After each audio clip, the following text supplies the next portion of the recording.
سلامونه ملګرو، سپین غر افریدی یم. دا وخت د سپین غر افریدي افیشل اکاونټ نه تاسو سره یوه ویډیو جوړوم.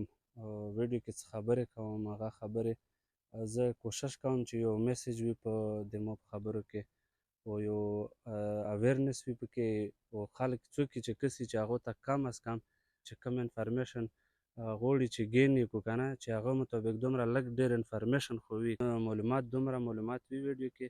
سړی چې ویډیو وکړي چې بیا خو پې مو نه وي چې یاره مو ویډیو وکته خو مو ته څه فایده میلو نه شوه. نو انشاءالله زه کوشش کوم چې داسې خبرې او داسې سپیچ وکړم په خپل په د یوټیوب په پلیټفارم باندې چې چاته ترې لږه پویه ورسیږي. د خیبر تاریخ چا نه پټ نه دی.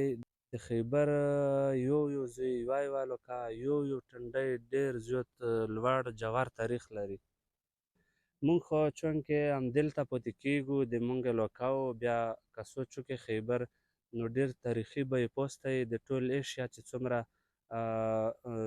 تګ راتګ دی، او څومره افغانستان نه مخکې ډیلیګیشن کې و، افغانستان نه چې کوم مختلف پرپس دپاره دغه لیاره دا خیبر دا ویو دا خیبر پوسټ دا مختلف مفادو لپاره خلکو استعمال کړه. مخکې امپایر په ټایم کې چې کوم سلطنت و، کوم هغه وخت چې خلکو غونډ ملکونه فتح کول او غونډ په ایشیا براعظم باندې ودو حکومت کولو.